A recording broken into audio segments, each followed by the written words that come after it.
This is 24.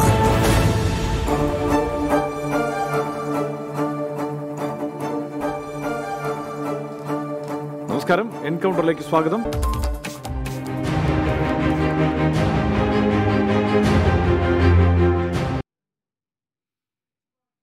പതിനേഴാം ലോക്സഭാ തെരഞ്ഞെടുപ്പ് April May മാസങ്ങളിൽ നടക്കും. ഏപ്രിൽ ആദ്യവാരം ആരംഭിച്ച മെയ് രണ്ടാം വാരം പൂർത്തിയാകും വിധം 9 ഘട്ടങ്ങളിലായി തെരഞ്ഞെടുപ്പ് പൂർത്തിയാക്കാനാണ് കേന്ദ്ര തെരഞ്ഞെടുപ്പ് കമ്മീഷൻ ധാരണയിലെത്തിയത്. വോട്ടെണ്ണൽ മെയ് 17നോ 18നോ ആകും നടക്കുക. രാഷ്ട്രീയ കാര്യങ്ങൾക്കുള്ള പാർലമെന്ററി സമിതി പാർലമെന്റിന്റെ ബഡ്ജറ്റ് സമ്മേളനത്തിനായുള്ള തീയതിയുടെ കാര്യത്തിൽ അന്തിമ ധാരണയിലെത്തി. കഴിഞ്ഞ 2 വർഷങ്ങളിലെ പോലെ ജനുവരി 31നാകും സഭ ബഡ്ജറ്റ് സമ്മേളനത്തിനായി ചേരുക. ഫെബ്രുവരി 1 ഇടക്കാല ബഡ്ജറ്റ് അവതരിപ്പിച്ച് 13 പിരിയും. ഈ സാഹചര്യത്തിലാണ് മാർച്ച് 2ാം വാരത്തിന് മുമ്പ് പൊതുതെരഞ്ഞെടുപ്പ് പ്രഖ്യാപിക്കാനുള്ള തെരഞ്ഞെടുപ്പ് കമ്മീഷന്റെ തീരുമാനം. ഇപ്പോൾ പരിഗണിക്കുന്നതനുസരിച്ച് 9 ഘട്ടങ്ങളിലായാകും 17ാം സഭയിലെ അംഗങ്ങളെ കണ്ടെത്താനുള്ള വോട്ടെടുപ്പ്. ഏപ്രിൽ 5നായിരിക്കും ആദ്യഘട്ടം. മെയ് 14 9ാം ഘട്ട വോട്ടെടുപ്പ് നടക്കും. വോട്ടെടുപ്പ് പ്രഖ്യാപിക്കുന്നതിന് മുമ്പ് എല്ലാ സംസ്ഥാനങ്ങളിലും സന്ദർശനം നടത്താനും തെരഞ്ഞെടുപ്പ് കമ്മീഷൻ തീരുമാനിച്ചിട്ടുണ്ട്. മാർച്ച് 2ാം വാരത്തിനകം നടത്തുന്ന സന്ദർശനത്തിന്റെ ലക്ഷ്യം അതത് സംസ്ഥാനങ്ങളിലെ സുരക്ഷാ സംവിധാനങ്ങൾ വിലയിരുത്തലാണ്. വോട്ടെണ്ണൽ മെയ് 17നോ 18നോ ആകും നടക്കുക. ജൂൺ 1 17ാം ലോക്സഭ രൂപീകരിക്കാനാകും വിധം മറ്റു നടപടികൾ പൂർത്തിയാക്കും. ആർ രാധാകൃഷ്ണൻ, 24, ഡൽഹി. രാജ്യം തെരഞ്ഞെടുപ്പിലേക്ക് നീങ്ങുകയാണ്. കേന്ദ്ര സർക്കാർ തെരഞ്ഞെടുപ്പിന് മുന്നോടിയായുള്ള അടവ് നയങ്ങളിലേക്ക് കടന്നു എന്നതാണ് നമ്മൾ ചർച്ച ചെയ്യുന്നത്. ഇന്നിപ്പോൾ ചർച്ചയിൽ Deshabhimani resident editor Shri PM Manoj പങ്കെടുക്കുന്നു. കോൺഗ്രസ് നേതാവ് അഡ്വക്കേറ്റ് ഷാനിമോൾ ഉസ്മാൻ, മാധ്യമപ്രവർത്തകൻ ശ്രീ വെങ്കടേഷ് രാമകൃഷ്ണൻ, മുതിർന്ന മറ്റൊരു മാധ്യമപ്രവർത്തകനായ ശ്രീ KG സുരേഷ് എന്നിവരാണ് ചർച്ചയിൽ പങ്കുചേരുന്നത്. ശ്രീ വെങ്കടേഷ് രാമകൃഷ്ണൻ, തെരഞ്ഞെടുപ്പിന്റെ അടവ് നയങ്ങളിലേക്ക് സർക്കാർ കടന്നിരിക്കുന്നു എന്നതിൻ്റെ സൂചനയല്ലേ ഇന്നിപ്പോൾ ഏറ്റവും ഒടുവിൽ ഈ സാമ്പത്തിക സംവരണവുമായി ബന്ധപ്പെട്ട ചർച്ചകളിലേക്ക്, ആ ബില്ലിലേക്ക് ഒക്കെ കടന്നത്?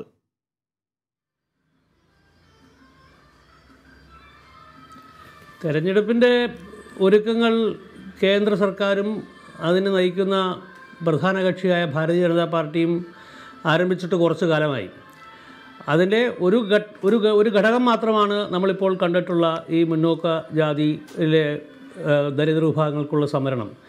അത് ഒരു കാറ്റ് അമംഗ് ദ പിജിയൻസ് ഇറക്കി വിടുന്ന പോലെ ഒരുതരം പ്രശ്നമുണ്ടാക്കി പ്രതിപക്ഷത്തിൻ്റെ നിരയിലുണ്ടായിക്കൊണ്ടിരിക്കുന്ന മഹാഗഠബന്ധൻ സംവിധാനങ്ങളെയൊക്കെ ഒരു വിധത്തിൽ താറുമാറാക്കാൻ വേണ്ടിയിട്ടുള്ള ഒരു തയ്യാറെടുപ്പാണ് കേന്ദ്ര സർക്കാരിൻ്റെ ഭാഗത്തുനിന്നുണ്ടായിട്ടുള്ളത്. അപ്പോൾ അതാണ് ഇതിലെ ഒരു പ്രധാനപ്പെട്ട കാര്യം. അതിലൊരു ആശയക്കുഴപ്പം ഉണ്ടാക്കാൻ വേണ്ടിയിട്ട് ലോക്സഭയിലെ വോട്ടെടുപ്പിന് സമയത്ത് ഭരണകക്ഷിക്ക് സാധിക്കുകയും ചെയ്തു. പക്ഷേ ഇത് പ്രത്യേകത അഴിമതി ആരോപണവുമായി സജീവമായി അഴിമതി ആരോപണത്തെ ശക്തമായി ഉന്നയിക്കാനും അത് നിലനിർത്താനും ഒക്കെ രാഹുൽ ഗാന്ധി ശ്രമിക്കുന്നു, പ്രതിപക്ഷം ശ്രമിക്കുന്നു. ഈ ഘട്ടത്തിൽ എല്ലാ ചർച്ചയും അതിൽ കേന്ദ്രീകരിച്ച് നിൽക്കുമ്പോഴാണ് ഈ വിഷയം വരുന്നത്. വളരെ പെട്ടെന്ന് ആ ചർച്ച ചിതറുന്നു. പൂർണ്ണമായും ഈ സാമ്പത്തിക സംവരണത്തിലേക്ക് ചർച്ച പോകുന്നു. അങ്ങനെ ബുദ്ധിപരമായി ഒരു നീക്കം കേന്ദ്ര സർക്കാർ നടത്തിയിരിക്കുന്നു എന്ന് വേണ്ട കരുതാൻ? അല്ല, ഞാൻ പറഞ്ഞത് ഇത് മാത്രമല്ല കേന്ദ്ര സർക്കാരും അതിനെ നയിക്കുന്ന ഭരണകക്ഷിയായ BJPയും ചെയ്തുകൊണ്ടിരിക്കുന്നത്.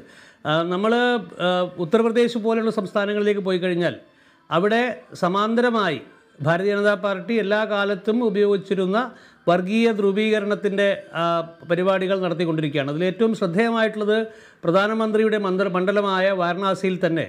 അവിടെ ആ വാരണാസി നഗരത്തെ നവീകരിക്കാനും അതിനെ സൗന്ദര്യവൽക്കരണം നടത്താനുമൊക്കെ എന്നുള്ള പേരിൽ അവിടെ ഏതാണ്ട് 200-ൽ പരം സ്ട്രക്ചറുകൾ, അതിൽ ചെറിയ അമ്പലങ്ങൾ വരും, പുരാതനമായിട്ടുള്ള കെട്ടിടങ്ങൾ വരും. അതെല്ലാം കെട്ടിയിട്ട് വാരണാസിയിൽ നിലനിൽക്കുന്ന ഗ്യാൻവാപി കാശി വിശ്വനാഥ് മന്ദിർ കോംപ്ലക്സ് അതിൻ്റെ ചുറ്റും തുറസായ കുറേ സ്ഥലങ്ങൾ ഉണ്ടാക്കുകയും അത് ക്രമേണ ഈ കോംപ്ലക്സിനടുത്തേക്ക് തന്നെ നീങ്ങുന്ന തരത്തിൽ ഉള്ള ധ്വംസനങ്ങൾ അവിടെ നടന്നുകൊണ്ടിരിക്കുകയാണ്. ഇതെല്ലാം ഒരു വർഗീയമായ ധ്രുവീകരണം സാധ്യമാക്കാൻ വേണ്ടിയുള്ള പ്രവർത്തനമാണ്. അപ്പോൾ അതിന് സമാന്തരമായിട്ടാണ് ഈ മുന്നോക്ക ജാതി വിഭാഗങ്ങളെ പ്രീണിപ്പെടുത്തുന്ന തരത്തിലുള്ള അതിലെ ദരിദ്ര വിഭാഗങ്ങൾക്ക് സംവരണം കൊടുക്കണം എന്ന മട്ടിലുള്ള തീരുമാനവുമായിട്ട് വന്നിരിക്കുന്നത്. ഇതെല്ലാം സംഘടിതമായി BJP മുന്നോട്ട് നീക്കിക്കൊണ്ടിരിക്കുന്ന പലതരത്തിലുള്ള തെരഞ്ഞെടുപ്പ് പൂർവ്വ പ്രവർത്തനങ്ങളുടെ ഭാഗമാണ്. തീർച്ചയായും. ശ്രീമതി ഷാനിമോൾ ഉസ്മാൻ, വളരെ പെട്ടെന്ന് തെരഞ്ഞെടുപ്പിലേക്ക് കാര്യങ്ങൾ ഇനി പോവുകയാണ്. അതിനു മുൻപ് ഇത്തരം, അതായത് മുമ്പ് തെരഞ്ഞെടുപ്പ് വാഗ്ദാനമായി മുമ്പ് കഴിഞ്ഞ തെരഞ്ഞെടുപ്പിൻ്റെ ഘട്ടത്തിൽ പറഞ്ഞ വിഷയങ്ങളിലല്ല, അതിനപ്പുറത്ത് ഇത്തരം വിഷയങ്ങളിൽ, അതായത് പെട്ടെന്ന് ജനത്തെ ഇളക്കാൻ കഴിയുന്ന, വോട്ട് ബാങ്കുകളെ നേരിട്ട് തൊടാൻ കഴിയുന്ന വിഷയങ്ങളിലേക്ക് കേന്ദ്ര സർക്കാർ കടന്നിരിക്കുന്നു. ഇപ്പോൾ ഈ സാമ്പത്തിക സംവരണത്തിൻ്റെ കാര്യമെടുത്താലും ആ മട്ടിൽ തന്നെയാണ് കാര്യങ്ങളുടെ പുരോഗതി. പക്ഷേ അവിടെ കോൺഗ്രസിനാവട്ടെ, പ്രതിപക്ഷത്തെ മറ്റു കക്ഷികൾക്കാവട്ടെ ഒരു പ്രതിരോധം ഒരുക്കാൻ കഴിയുന്നില്ലെന്ന് മാത്രമല്ല, വളരെ പെട്ടെന്ന് അതിന് വഴങ്ങേണ്ടി വരുന്നു എന്ന സാഹചര്യം കൂടിയില്ലേ? അല്ല, വഴങ്ങുക എന്നുള്ള വാക്ക് ഒരിക്കലും ഇപ്പോൾ പ്രതിപക്ഷം എടുത്ത നിലപാടുകൾക്ക് യോജിച്ചതല്ല.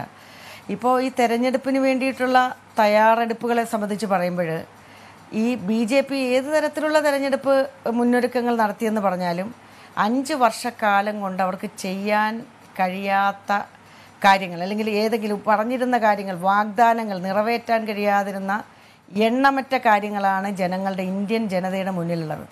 അപ്പോൾ അങ്ങനെ ഒരു സർക്കാർ പെട്ടെന്ന് ഏറ്റവും അവസാനം വന്നിട്ട് തെരഞ്ഞെടുപ്പിലേക്ക് പോകുന്നു, ഞങ്ങളിതാ കാര്യങ്ങൾ നടത്താൻ പോകുന്നു, അടുത്ത തെരഞ്ഞെടുപ്പിൽ ജയിച്ചു വരിക എന്നുള്ള ലക്ഷ്യമെന്ന് പറഞ്ഞാൽ അത് ഒരു തരത്തിലും വിലപ്പോകില്ല. ഈ തെരഞ്ഞെടുപ്പ് നമ്മളൊക്കെ പറഞ്ഞല്ലോ, രാജസ്ഥാനിലെയും ഛത്തീസ്ഗഡിലെയും ഇപ്പോൾ ഈ വന്ന തെരഞ്ഞെടുപ്പുകൾ, മധ്യപ്രദേശിലും അടക്കം, അല്ലെങ്കിൽ തെലങ്കാനയിൽ അടക്കം നടന്നിട്ടുള്ള തെരഞ്ഞെടുപ്പിൽ വ്യക്തമായിട്ട് പറഞ്ഞല്ലോ, ഈ പാർലമെൻറ്റ് തെരഞ്ഞെടുപ്പിന് മുമ്പുള്ള ഒരു സെമി ഫൈനലായിരിക്കും എന്നാണ് പറഞ്ഞത്. ആ സെമി ഫൈനലിലും എല്ലാവിധ തയ്യാറെടുപ്പുകളോടും കൂടി തന്നെയാണ് BJP മത്സരരംഗത്തിറങ്ങിയത്. അപ്പോൾ അന്നും ഈ BJPക്ക് ഈ സെമി ഫൈനലിൽ ജയിച്ചു വരികയും രാജ്യത്ത് വീണ്ടും 2019 തെരഞ്ഞെടുപ്പിൽ അധികാരത്തിലേക്ക് കടന്നു വരിക, അധികാര തുടർച്ചയ്ക്ക് വേണ്ടിയുള്ള നിലപാടുകളുമായിട്ടാണ് പോയത്. അത് വല്ലതും ഇവിടെ സാധ്യമാക്കാൻ അവരെ കൊണ്ട് കഴിഞ്ഞോ?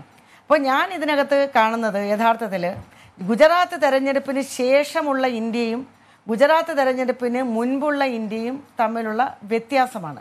ഗുജറാത്ത് തെരഞ്ഞെടുപ്പിന് ശേഷമാണ് യഥാർത്ഥത്തിൽ BJPക്ക് അടിപതറാൻ തുടങ്ങിയിട്ടുള്ളത്. അതിനു മുമ്പ് പലപ്പോഴും മാധ്യമങ്ങളിലടക്കം രാഷ്ട്രീയ നിരീക്ഷകരടക്കം ഒക്കെ പറഞ്ഞിരുന്നത് നരേന്ദ്രമോദിക്ക് പകരം വെക്കാൻ ഒരാളില്ല, അല്ലെങ്കിൽ BJPയുടെ ഇനി അവരുടെ ഒരു തേരോട്ടം തുടങ്ങിക്കഴിഞ്ഞിരിക്കുന്നു, അത് പിടിച്ചു നിർത്താൻ കഴിയില്ല. പക്ഷെ പൂർണ്ണമായും അങ്ങനെ നരേന്ദ്രമോദിയെ കേന്ദ്രീകരിച്ചല്ല ഈ തെരഞ്ഞെടുപ്പിനെ അവർ നേരിടാൻ പോകുന്നത് എന്നതിന്റെ വ്യക്തമായ സൂചന തന്നെയല്ലേ ഇത്തരം തീരുമാനങ്ങളിലൂടെ നമുക്ക് കിട്ടുന്നത്? കാരണം പറഞ്ഞത് ശരിയാണ്, ഗുജറാത്ത് തെരഞ്ഞെടുപ്പ് മുതൽ ഇങ്ങോട്ട് ഓരോ തെരഞ്ഞെടുപ്പിലും എങ്ങനെയാണ് കോൺഗ്രസ് സമീപനം സ്വീകരിച്ചത്? കോൺഗ്രസിന്റെ തന്നെ നയങ്ങളിലും നിലപാടുകളിലും മാറ്റം വന്നിട്ടുണ്ട്. അതിനനുസരിച്ച് വോട്ട് ഷെയറിൽ നിങ്ങൾക്ക് മാറ്റം വന്നിട്ടുണ്ട്. 3 സംസ്ഥാനങ്ങളിലെ അധികാരം പിടിക്കാൻ, 4 സംസ്ഥാനങ്ങളിലെ അധികാരം പിടിക്കാൻ ആ മട്ടിൽ കഴിഞ്ഞിട്ടുണ്ട്. ഇതെല്ലാം വാസ്തവമാണ്. എങ്കിലും ഈ ഏത് വോട്ടാണ് പോയിരിക്കുന്നത്, ഏത് വോട്ടാണ് കോൺഗ്രസിലേക്ക് പോയിരിക്കുന്നത്, അല്ലെങ്കിൽ മറ്റ് പ്രതിപക്ഷ പാർട്ടികളിലേക്ക് പോയിരിക്കുന്നത് എന്നത് വ്യക്തമായി പഠിക്കാനും അതിനെ ഈ തെരഞ്ഞെടുപ്പിൽ തിരിച്ചു പിടിക്കാനുമുള്ള ശ്രമമാണ് ഇപ്പോൾ ഈ സാമ്പത്തിക സംവരണം അടക്കമുള്ള വിഷയങ്ങളിൽ BJP സ്വീകരിച്ചിരിക്കുന്നത്. ഇനി അങ്ങോട്ടുള്ള ദിവസങ്ങളിലും ഈ തെരഞ്ഞെടുപ്പ് പ്രഖ്യാപിക്കുന്ന മാർച്ച് വരെയുള്ള സമയം കൊണ്ട് ചെയ്തു തീർക്കാൻ പോകുന്നതും അത്തരം കാര്യങ്ങളായിരിക്കില്ലേ? ഹർഷൻ, ഒന്നും ചെയ്തു തീർക്കാൻ കഴിയില്ല. നമ്മൾ മനസ്സിലാക്കേണ്ടത് ഇന്ത്യയുടെ ഏറ്റവും പ്രധാനപ്പെട്ട അടിത്തറ എന്ന് പറയുന്നത് ഇന്ത്യയുടെ കാർഷിക മേഖലയാണ്.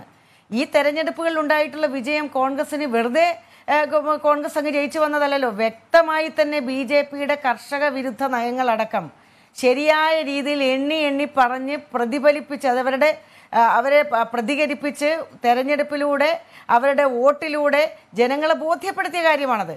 കാരണം കാർഷിക മേഖലയിൽ ഉണ്ടായിട്ടുള്ള പ്രശ്നം, നോട്ട് നിരോധനം, അത് മാത്രമാണ്, നിരവധിയായിട്ടുള്ള വിഷയങ്ങൾ. അപ്പോൾ ഇതിനകത്തൊക്കെ തന്നെ ഒരു തെരഞ്ഞെടുപ്പ് പ്രഖ്യാപിക്കുന്നതിന് തൊട്ട് മുമ്പ് നടത്തുന്ന ഏതെങ്കിലും ജിമ്മിക്ക് കൊണ്ടുവന്നിട്ട് ഈ രാജ്യത്തെ ജനങ്ങളുടെ കണ്ണിൽ പൊടിയിടാമെന്ന് കരുതുന്നെങ്കിൽ അത് നടക്കില്ല എന്നുള്ള ബോധ്യം BJPക്കുണ്ട്.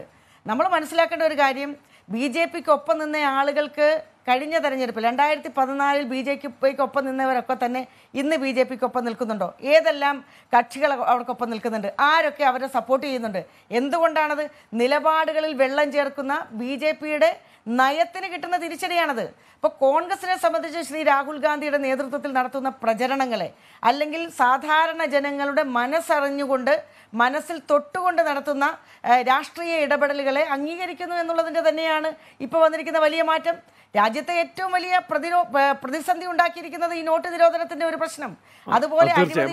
പക്ഷേ ശ്രീമതി ഷാനിമോൾ ഉസ്മാൻ, ഈ കാർഷിക വിഷയങ്ങളിലടക്കം, കാർഷിക മേഖലയിലെ പ്രതിസന്ധിയിലടക്കം നേരിട്ട് ഇടപെടാൻ കഴിയുന്ന തരത്തിലുള്ള ആലോചനകളാണ് ഇപ്പോൾ കേന്ദ്ര സർക്കാരിന് മുന്നിലുള്ളത് എന്നാണ് പറയപ്പെടുന്നത്. നമുക്ക് ആ വിഷയങ്ങളിലേക്ക് തിരികെ വരാം. അതിനു മുൻപ് ശ്രീ പി എം മനോജിലേക്ക് ഞാൻ വരാം. ശ്രീമതി ഷാനിമോൾ ഉസ്മാൻ, ശ്രീ പി എം മനോജ്, ഈ സാമ്പത്തിക സംവരണത്തിന്റെ കാര്യം എടുത്തോളൂ. നിങ്ങൾ പ്രതിപക്ഷ പാർട്ടികൾക്ക് ഒറ്റയടിക്ക്, എന്തിന് BSP അടക്കം CPM അടക്കം കോൺഗ്രസ് അടക്കം എല്ലാവർക്കും ഒരുമിച്ച് അതിനെ സ്വാഗതം ചെയ്യേണ്ടി വന്നിരിക്കുന്നു. അങ്ങനെ ഒരു ഇന്റലിജന്റ് മൂവ് അവിടെ കേന്ദ്ര സർക്കാർ നടത്തിയിരിക്കുന്നു എന്നാണ് ആ മട്ടിൽ വിലയിരുത്താൻ കഴിയുക.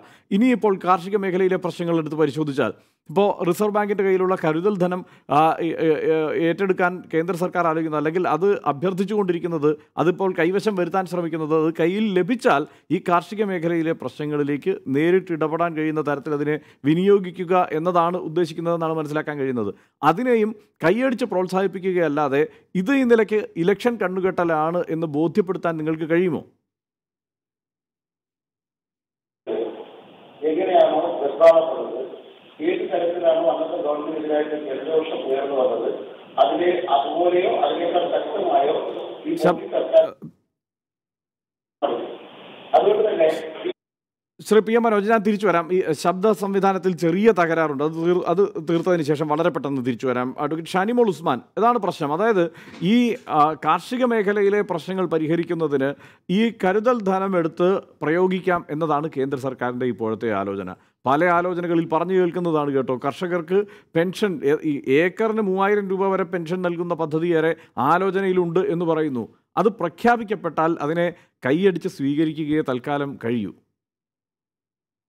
ഇതിലും വലിയ പ്രഖ്യാപനമല്ലേ മുമ്പ് നടത്തിയത്? ഞങ്ങൾ അധികാരത്തിൽ വന്ന് 100 ദിവസത്തിനകം 15 ലക്ഷം രൂപ ഇവിടുത്തെ സാധാരണക്കാരൻ്റെ പോക്കറ്റിൽ കൊണ്ട് നിക്ഷേപിക്കുമെന്ന് പറഞ്ഞ് പ്രധാനമന്ത്രിയാണ് ഇപ്പോൾ രാജ്യം ഭരിച്ചുകൊണ്ടിരിക്കുന്നത്. അതുപോലെ തന്നെ നോട്ട് നിരോധനം കൊണ്ടുവന്നപ്പോൾ ഈ കള്ളപ്പണത്തിൻ്റെ കണക്കുകൾ പറഞ്ഞത്, തിരികെ വന്ന പണം, ഇവിടെ എന്തെല്ലാം തരത്തിലുള്ള വാഗ്ദാനങ്ങൾ ഈ ഗവൺമെൻറ് നൽകിയിട്ടുണ്ട്. അപ്പോൾ ഈ സർക്കാരിൻ്റെ വാഗ്ദാനങ്ങൾ, ഈ 11-ാം മണിക്കൂർ നടത്തുന്ന അല്ലെങ്കിൽ 13-ാം മണിക്കൂർ നടത്തുന്ന ഈ വാഗ്ദാനങ്ങൾ ഒരു കാരണവശാലും ഇന്ത്യയിലെ ജനങ്ങൾ അത് ഉൾക്കൊള്ളാൻ പോകുന്നില്ല. ഞാൻ ഈ പറയുമ്പോൾ ഇത് മാത്രമല്ല ഇവിടുത്തെ വിഷയങ്ങൾ വളരെ വലുതാണ്. രാജ്യത്തെ ഭരണഘടനാ സ്ഥാപനങ്ങളെ ഒക്കെ തന്നെ ഇല്ലാതെയാക്കിയിരിക്കുന്നു. സാധാരണ ജനങ്ങളുടെ ഇടയിൽ ചർച്ച ചെയ്യുന്ന വിഷയങ്ങളാണ്. ഇപ്പോൾ CBI അടക്കം നടന്നുകൊണ്ടിരിക്കുന്ന ഈ കാര്യങ്ങൾ, സുപ്രീം കോടതിയുടെയൊക്കെ ശക്തമായ ഇടപെടൽ ഉണ്ടാകുന്നു. പ്ലാനിംഗ് കമ്മീഷൻ ഓഫ് ഇന്ത്യ, അതുപോലെ തന്നെ CBI, reserve bank, election commission, ഇതിലൊക്കെ കൈകടത്തുന്ന ഈ ഗവൺമെൻറ്റിൻ്റെ നിലപാടുകൾ, ഈ ഗവൺമെൻറ്റിൻ്റെ കാലഘട്ടത്തിലല്ലേ ചരിത്രത്തിൽ ആദ്യമായിട്ട് 4 ജഡ്ജിമാർക്ക് വാർത്താ സമ്മേളനം നടത്തി സർക്കാരിൻ്റെ ഈ ജുഡീഷ്യറിയിലേക്കുള്ള കൈകടത്തലിനെ കുറിച്ച് പറയേണ്ടി വന്നത്. ഇതുപോലെ എത്രയോ വിഷയങ്ങൾ, റഫാൽ പോലെയുള്ള ഒരു വിഷയം എന്തുകൊണ്ട് ഇന്ത്യയുടെ പ്രധാനമന്ത്രി ചർച്ച ചെയ്യാൻ പാർലമെൻറ്റിനകത്ത് വരുന്നില്ല? പ്രധാനമന്ത്രി സാമ്പത്തിക സംവരണവുമായി ബന്ധപ്പെട്ട വിഷയത്തിലടക്കം തീർച്ചയായും അതൊക്കെ തന്നെയാണ് വിഷയം. പ്രതിപക്ഷം ഉയർത്തിക്കൊണ്ടുവന്ന വിഷയങ്ങൾ അതൊക്കെ തന്നെയാണ്. ഈ CBI ഇടപെടൽ, RBI ഇടപെടൽ, ജുഡീഷ്യറിയിലുള്ള ഇടപെടൽ, ഇതെല്ലാം കൃത്യമായി ഉയർത്തുന്നുണ്ടോ. ഏറ്റവും ഒടുവിൽ റഫാൽ, ഈ കാര്യത്തിലൊന്നും സംശയമില്ല. പക്ഷെ പ്രശ്നം അതല്ല. അത് തെരഞ്ഞെടുപ്പിൻ്റെ ഘട്ടത്തിലേക്ക് വരുമ്പോൾ ഇതാ നിങ്ങൾക്കെല്ലാവർക്കും, അതായത് സാമ്പത്തിക സംവരണം ആവശ്യപ്പെടുന്ന ഒരു വലിയ സമൂഹം നമ്മുടെ രാജ്യത്തുണ്ട്. അതിൻ്റെ പേരിൽ വലിയ വലിയ പ്രക്ഷോഭങ്ങൾ നടക്കുന്നുണ്ട്. മുന്നോക്കക്കാർ തന്നെ, ആ മുന്നോക്കക്കാരെ ഒറ്റയടിക്ക് കയ്യിൽ ഒതുക്കാൻ കഴിയുന്ന തരത്തിലുള്ള ഒരു പ്രഖ്യാപനം നടത്തിയിരിക്കുന്നു. അത് നിലനിൽക്കുമോ ഇല്ലയോ എന്നുള്ളത് മറ്റൊരു കാര്യമാണ്. പക്ഷേ ആ പ്രഖ്യാപനത്തിലൂടെ അവരെ 3 മാസക്കാലത്തേക്ക് വീഴ്ത്തി നിർത്താൻ കഴിയും എന്ന കാര്യത്തിൽ സംശയമുണ്ടോ?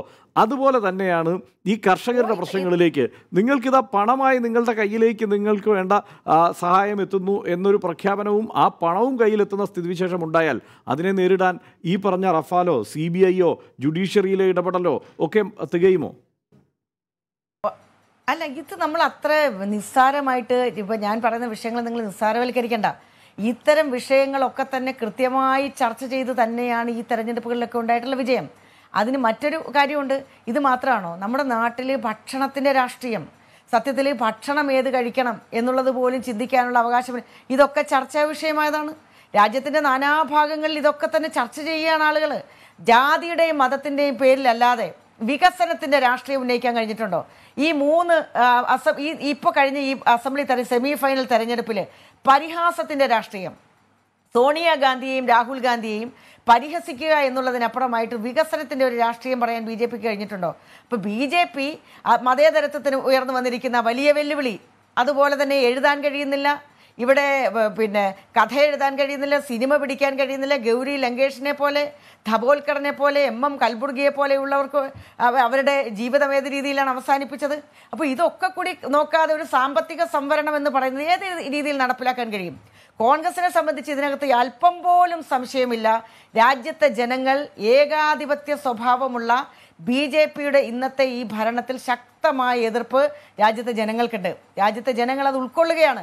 കാരണം കോൺഗ്രസ് ഭരിച്ചിരുന്ന വ്യക്തമാണ്. ഞാൻ തിരിച്ചു വരാം. ശ്രീ KG സുരേഷ് കൂടി ചേരുകയാണ് മാധ്യമപ്രവർത്തകൻ നമ്മോടൊപ്പം. ശ്രീ KG സുരേഷ്, ഇപ്പോൾ കേന്ദ്ര സർക്കാർ സാമ്പത്തിക സംവരണത്തിലൂടെ തെരഞ്ഞെടുപ്പ് നീക്കങ്ങളിലേക്ക് കൂടുതൽ അടുത്തിരിക്കുന്നു. ഇനി അങ്ങോട്ട് കർഷകർക്കുള്ള സഹായം അടക്കമുള്ള വിഷയങ്ങളിൽ ഈ മട്ടിൽ തന്നെയുള്ള നീക്കങ്ങൾ ഉണ്ടാകുമെന്നാണ് എല്ലാവരും പ്രതീക്ഷിക്കുന്നത്. തെരഞ്ഞെടുപ്പ് അജണ്ട എന്ന മട്ടിലുള്ള പ്രഖ്യാപനങ്ങളായിരിക്കുമോ ഇനിയുള്ള 3 മാസക്കാലം നമുക്ക് കാണേണ്ടി വരിക?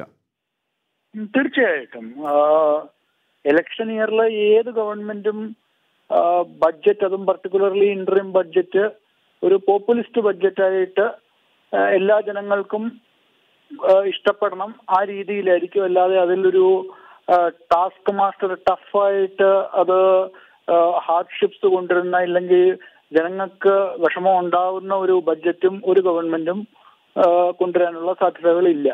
അപ്പോൾ അതൊരു പോപ്പുലിസ്റ്റ് ബഡ്ജറ്റായിട്ട് മാത്രമേ നമുക്കത് പ്രതീക്ഷിക്കാൻ ഒക്കത്തുള്ളൂ. അതിൽ തീർച്ചയായിട്ടും ഈയിടെ നടന്ന തെരഞ്ഞെടുപ്പുകളുടെ ആ റിസൾട്ട്, അതിന്റെ ഒരു നമുക്ക് റിഫ്ലക്ഷൻ കാണാൻ പറ്റും.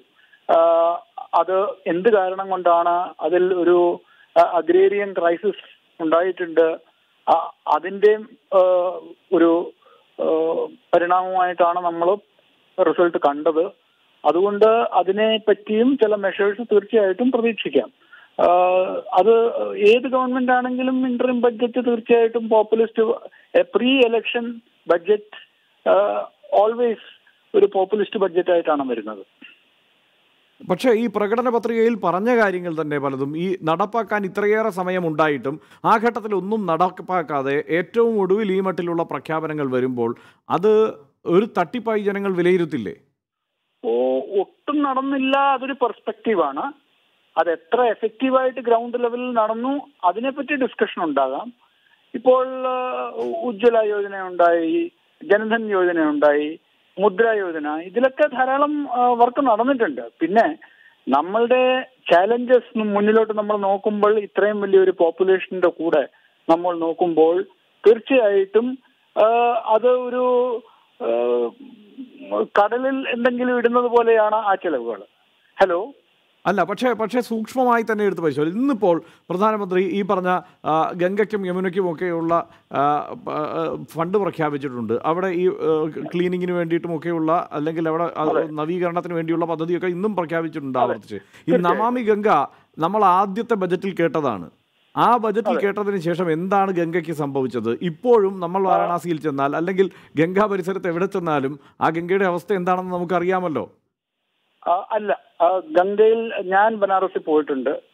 ഇപ്പോൾ ആദ്യമായിട്ട് ഹൂഗ്ലിയിൽ നിന്ന് കപ്പല് ബനാറസ് വരെ വന്നു തുടങ്ങി, കാർഗോ ഷിപ്സ്. അത് നമുക്ക് കുറച്ച് വർഷങ്ങൾ മുമ്പ് വെറും സ്വപ്നത്തിൽ കാണാവുന്ന കാര്യങ്ങളെ ഉള്ളായിരുന്നല്ലോ. ഇന്ന് കാർഗോ ഷിപ്സ്, കണ്ടെയ്നേഴ്സ് ബനാറസ് വരെ വരുന്നുണ്ട്. അപ്പം ഡ്രെഡ്ജിങ് നടന്നിട്ടുണ്ട്. പിന്നെ നമ്മൾ പ്രതീക്ഷിക്കുന്ന രീതിയിൽ നടന്നിട്ടില്ല. സോ അതുകൊണ്ട് ഒന്നും നടന്നിട്ടില്ല എന്നുള്ളത് ഏത് ഗവൺമെന്റിനെ പറ്റി പറയുകയാണെങ്കിലും ഞാൻ അതുമായിട്ട് ഒരു അഗ്രിമെന്റ് ചെയ്യുന്നില്ല. പണി നടന്നിട്ടുണ്ട്, പക്ഷെ നമ്മൾ എത്ര പ്രതീക്ഷിച്ചുവോ അത്രയും നടന്നോ അതിനെപ്പറ്റി ഡിസ്കഷൻ ഉണ്ടാകാം. പക്ഷെ നടന്നിട്ടുണ്ട്, അത് കണ്ടിട്ടുണ്ട്. ഇപ്പം ഗംഗയുടെ ഘാട്ടിൽ പോവുകയാണെങ്കിൽ ബനാറസിലും ബാക്കിയുള്ള സ്ഥലങ്ങളിലും ധാരാളം പ്രൊജക്ട്സ് നടന്നിട്ടുണ്ട്. ഇതാണ് ഞാൻ പേഴ്സണലി കണ്ട കാര്യങ്ങളാണ്. തീർച്ചയായും. എന്തായാലും പ്രതിപക്ഷം ഇതുവരെ ഈ തെരഞ്ഞെടുപ്പിൽ ഉയർത്തിക്കൊണ്ടുവന്ന വിഷയങ്ങൾ എന്ന് പറയുന്നത്, ഇപ്പോൾ ഏറ്റവും ഒടുവിൽ ഏറ്റവും സജീവമായി ഈ തെരഞ്ഞെടുപ്പ് കാലത്തേക്ക് കടക്കുമ്പോൾ പ്രധാനമായും ആരോപിക്കുന്നത് റഫാൽ ഇടപാടുമായി ബന്ധപ്പെട്ട, അതുമായി ബന്ധപ്പെട്ട അഴിമതി ആരോപണങ്ങൾ തന്നെയാണ്.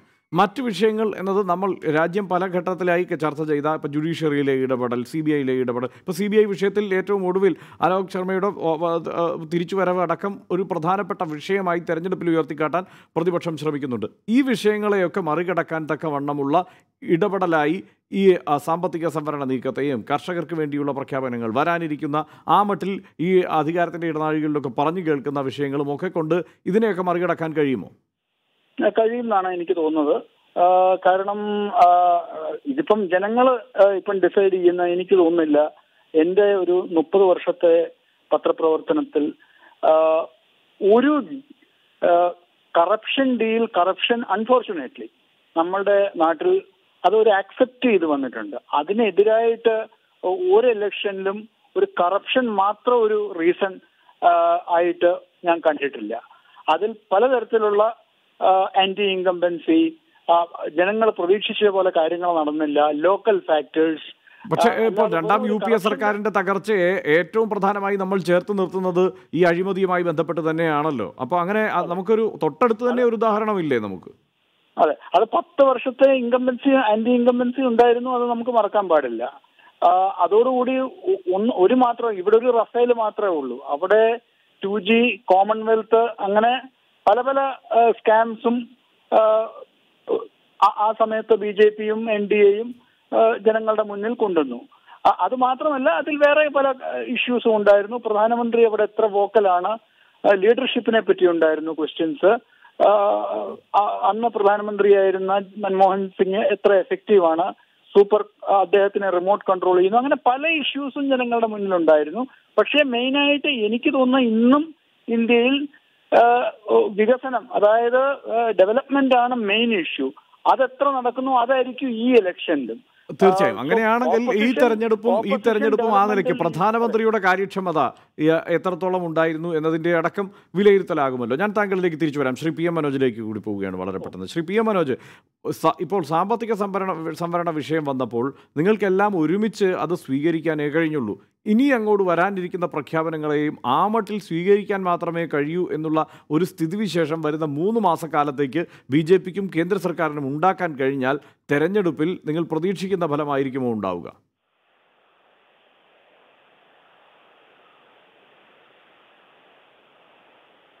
ശ്രീ PM മനോജ്.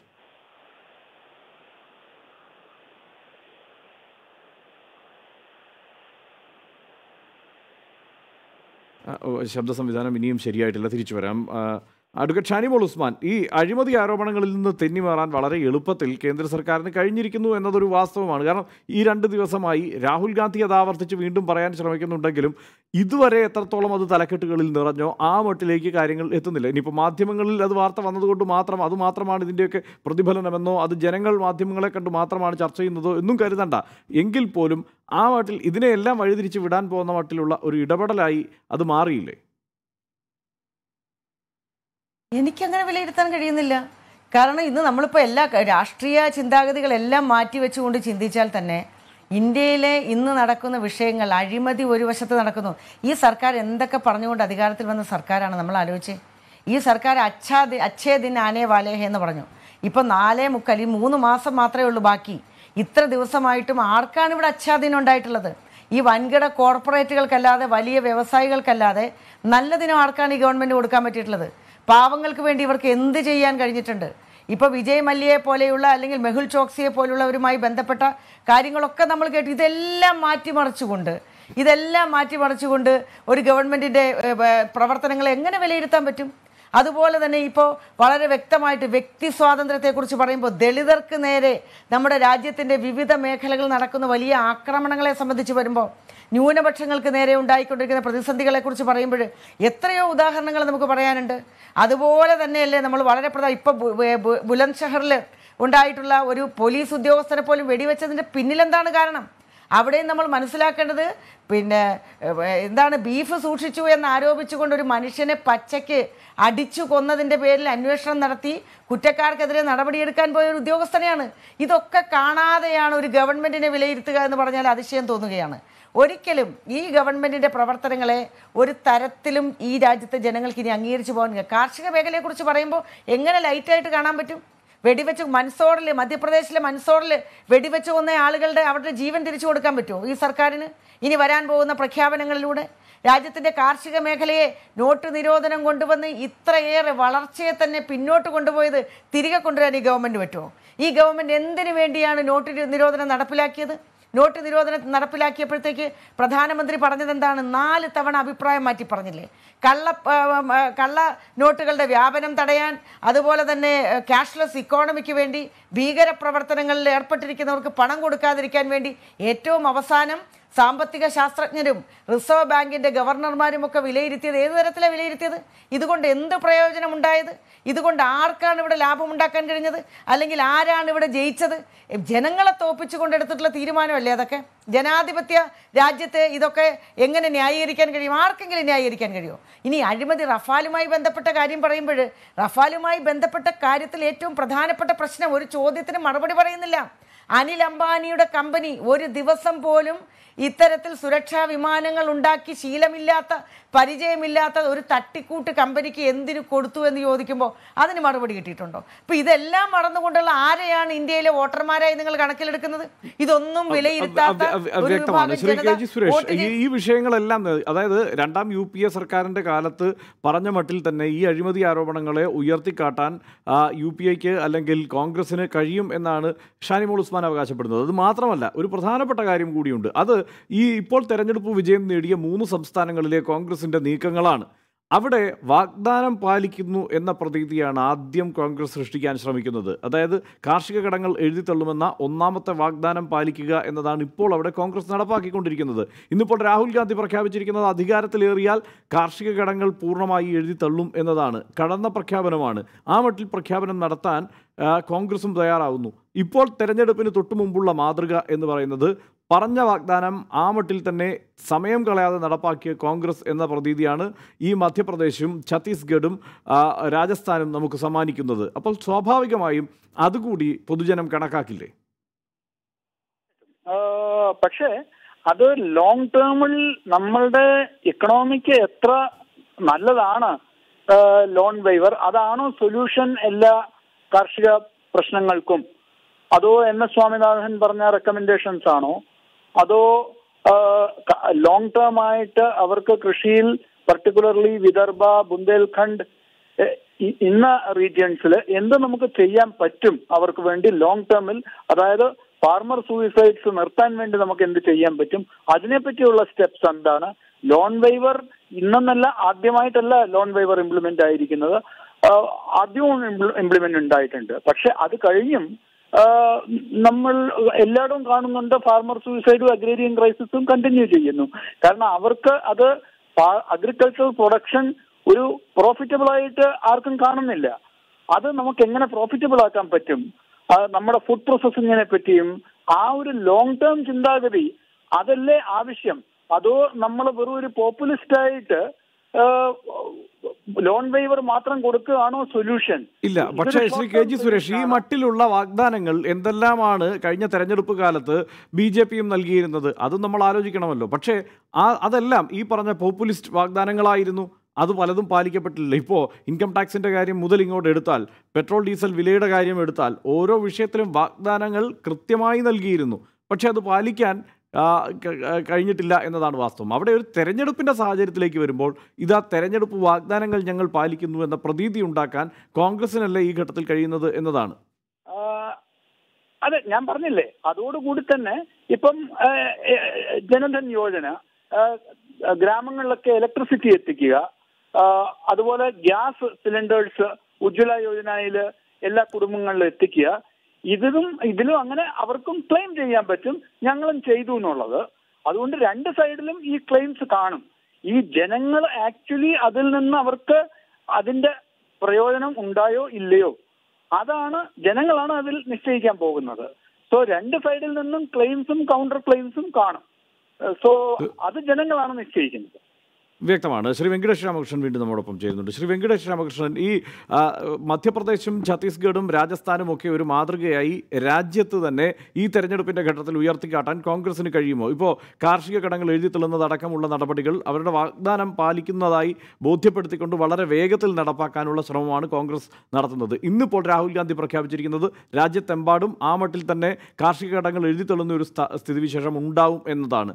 അത് സ്വാഭാവികമായും വിലയിരുത്തുമ്പോൾ ഇപ്പോൾ കേന്ദ്ര സർക്കാർ സ്വീകരിച്ചിരിക്കുന്ന വാഗ്ദാന പാലനങ്ങളുടെ ഒരു സ്ഥിതിയും കോൺഗ്രസ് ഈ അധികാരത്തിലെത്തിയ 3 സംസ്ഥാനങ്ങളിൽ സ്വീകരിച്ചിരിക്കുന്ന നിലയും താരതമ്യം ചെയ്തുകൊണ്ടായിരിക്കുമോ ജനങ്ങൾ വോട്ട് ചെയ്യുക? അല്ല, എനിക്ക് തോന്നുന്നത് നമ്മൾ ഇത്തരത്തിലുള്ള താരതമ്യത്തിലേക്ക് പോകുന്നതിന് മുമ്പ് രണ്ട് മൂന്ന് കാര്യങ്ങൾ എന്താണ് നമ്മൾ ഈ ദേശീയ തെരഞ്ഞെടുപ്പിലേക്ക് പോകുന്നതിന് മുമ്പ് ഇന്ത്യയിലെ രാഷ്ട്രീയ സ്ഥിതിഗതികൾ എങ്ങനെയാണ് നീങ്ങുന്നതിനെ കുറിച്ചുള്ളൊരു വിശാലമായ അവലോകനത്തിന്റെ ആവശ്യമുണ്ട്. പ്രകടമായും ഡിഫെൻസീവായിട്ടുള്ള പിന്നോട്ട് കാല് വെച്ച് നിൽക്കുന്ന ഒരു കേന്ദ്ര ഭരണകൂടവും അതിനെ നയിക്കുന്ന പാർട്ടിയുമാണ് നമ്മുടെ മുമ്പിലുള്ളത്. അത് വളരെ പ്രകടമാണ്. അത് അവര് ഈ കഴിഞ്ഞ കാലത്ത് നടന്നിട്ടുള്ള നിയമസഭാ തെരഞ്ഞെടുപ്പുകളിൽ, പ്രത്യേകിച്ചും ഏറ്റവും അവസാനം നടന്ന പ്രധാന നിയമസഭാ തെരഞ്ഞെടുപ്പുകൾ മധ്യപ്രദേശ്, രാജസ്ഥാൻ, ഛത്തീസ്ഗഡ് അവിടെയെല്ലാം പരാജയപ്പെട്ടു. അതിനു മുമ്പ് ഗുജറാത്തിൽ പോലും വളരെ കഷ്ടിച്ചാണ് അവർക്ക് ജയിക്കാൻ കഴിഞ്ഞത്. അപ്പൊ ഒരു പരമ്പരയുണ്ട്. കഴിഞ്ഞ ഒരു 1.5-2 വർഷമായിട്ട് നിരന്തരമായി ജനപിന്തുണ നഷ്ടപ്പെട്ടുകൊണ്ടിരിക്കുന്ന ഒരു സർക്കാരും ഒരു ഭരണകക്ഷിയുമാണ് നമ്മുടെ മുമ്പിലുള്ളത്. അപ്പോൾ ആ സ്ഥിതിവിശേഷത്തെ നേരിടാൻ വേണ്ടിയിട്ട് എന്തെല്ലാം ചെയ്യണമോ അതെല്ലാം ചെയ്യാനുള്ള ശ്രമമാണ് സംഘടനാപരമായി വളരെ കെട്ടുറപ്പുള്ള BJP പോലുള്ളൊരു പാർട്ടി ചെയ്തുകൊണ്ടിരിക്കുന്നത്. പക്ഷെ ഇതേ സമയം അവരോടൊപ്പമുള്ള സഖ്യകക്ഷികൾ നിരന്തരമായി അവരെ വിട്ടുപോകുന്ന ഒരു കാഴ്ച. ഇന്നലെ ആസാം സിറ്റിസൺസ് ബില്ല് പാസ്സായപ്പോൾ AGPയും അവരെ ഉപേക്ഷിച്ചു പോകുന്ന ഒരു കാഴ്ചയുണ്ട്. അപ്പൊ അങ്ങനെ എല്ലാ സ്ഥലത്തിലും എല്ലാ സ്ഥിതിവിശേഷം വെച്ച് പരിശോധിച്ചാലും പിന്നോട്ട് പോയിക്കൊണ്ടിരിക്കുന്ന, ഡിഫെൻസീവ് ആയിക്കൊണ്ടിരിക്കുന്ന ഒരു കേന്ദ്ര ഭരണകക്ഷി അവിടെ നിൽക്കുന്നു. പിന്നെ ഈ 3 സംസ്ഥാനങ്ങളിലെ ഭരണം ഇനിയിപ്പോൾ തെരഞ്ഞെടുപ്പ് വരെ നടക്കാനുള്ള അതിന്റെ അടിസ്ഥാനത്തിൽ ജനങ്ങൾ എങ്ങനെയാണ്? എനിക്ക് തോന്നുന്നത് കോൺഗ്രസ് വളരെ വലിയ അബദ്ധമൊന്നും കാണിച്ചില്ലെങ്കിൽ, വളരെ ജനവിരുദ്ധമായിട്ടുള്ള പ്രശ്നങ്ങൾ ഒന്നും അവർ ഏറ്റെടുത്തില്ലെങ്കിൽ, അവരുടെ പ്രവർത്തനത്തിന്റെ അടിസ്ഥാനത്തിൽ വോട്ട് ചെയ്യുന്ന ഒരു സ്ഥിതിവിശേഷം ഇന്ത്യയിൽ ഉണ്ടാവുമെന്ന് എനിക്ക് തോന്നുന്നില്ല. മുൻ തെരഞ്ഞെടുപ്പുകളെയൊക്കെ അപേക്ഷിച്ച്, അതായത് മുൻകാലങ്ങളിൽ പണ്ട് ഒരു 10-20 കൊല്ലം മുമ്പ് നടന്ന തെരഞ്ഞെടുപ്പുകളെ അപേക്ഷിച്ച് ഇന്ത്യയിൽ ഇപ്പോൾ ഒരു പ്രധാനപ്പെട്ട ഘടകമുള്ളത് താങ്കളടക്കമുള്ള മാധ്യമങ്ങൾ, അതുപോലെ സോഷ്യൽ മീഡിയ. ഇതിലെല്ലാം എത്രമാത്രം സംസ്കരണത്തിന് വേണ്ടിയിട്ടുള്ള മാധ്യമങ്ങളെ സംസ്കരിക്കാനും അതിനുവേണ്ടിയുള്ള ഉപകരണങ്ങൾക്ക് ഉപയോഗിച്ചാലും ഒടുവിൽ ജനങ്ങളുടെ സത്യത്തിന്റെ ഒരു ചെറിയ അംശമെങ്കിലും എത്തുന്ന ഒരു സാഹചര്യം സോഷ്യൽ മീഡിയ കാരണമുണ്ട്. അപ്പൊ ഈ കാര്യങ്ങളെല്ലാം വെച്ച് പരിശോധിക്കുന്ന സമയത്ത് ഡിഫെൻസീവായിട്ടുള്ള ഒരു ഗവൺമെന്റ്, അതിന്റെ ഭരണകക്ഷി, അവർ നടത്തുന്ന തത്രപ്പാടുകളാണ് ഇപ്പോൾ നമ്മൾ കണ്ടുകൊണ്ടിരിക്കുന്നത്. ഈ തത്രപ്പാടുകൾ വിജയിക്കുമോ ഇല്ലയോ എന്ന് ചോദിച്ചു കഴിഞ്ഞാൽ എനിക്ക് തോന്നുന്നത് ഓൺ എ സ്കെയിൽ ഓഫ് 10 ഇത് വിജയിക്കാനുള്ള സാധ്യത കേവലം 4 മാത്രമാണ്. ഇതിൽ വലിയ അത്ഭുതങ്ങൾ സംഭവിച്ചില്ലെങ്കിൽ ഇപ്പോൾ എടുക്കാൻ ഉദ്ദേശിക്കുന്ന ഈ പരിപാടികൾ, ഇപ്പോൾ നടത്തിയിട്ടുള്ള ഈ മുന്നോക്ക വിഭാഗ സംവരണം, കാർഷിക രംഗത്ത് കൊണ്ടുവരാൻ വേണ്ടിയിട്ടുള്ള കാര്യങ്ങൾ, ഇതൊന്നും വിജയിക്കാൻ പോകുന്നില്ല. പ്രധാനപ്പെട്ട ഒരു കാര്യം, ഇപ്പോൾ നമ്മൾ ഈ ഉത്തരേന്ത്യൻ ഗ്രാമാന്തരങ്ങൾ സഞ്ചരിക്കുമ്പോൾ നമ്മുടെ പ്രധാനമന്ത്രി വളരെ കൂടുതൽ സംസാരിക്കുന്നു, ഒരുപാട് പ്രഖ്യാപനങ്ങൾ നടത്തുന്ന ഒരാളാണെന്നുള്ളത്. അപ്പോ ഈ അക്ഷയധൻ എന്ന മുദ്രാവാക്യം ഇപ്പോൾ ഒരു തമാശയായി മാറിക്കഴിഞ്ഞത്. പക്ഷെ കൂടുതൽ വിശദാംശങ്ങളിലേക്ക് വരുമ്പോൾ നരേന്ദ്രമോദി 2014 ലോക്സഭാ തെരഞ്ഞെടുപ്പിന്റെ ക്യാമ്പയിന്റെ സമയത്ത് പറഞ്ഞത്, നിങ്ങൾ ഒരു കക്ഷിക്ക് 60 കൊല്ലം ഭരിക്കാനുള്ള സൗകര്യം കൊടുത്തു, എനിക്ക് 60 മാസം തരുമെന്നാണ്. 60 മാസം കഴിയാൻ പോവുകയാണ്.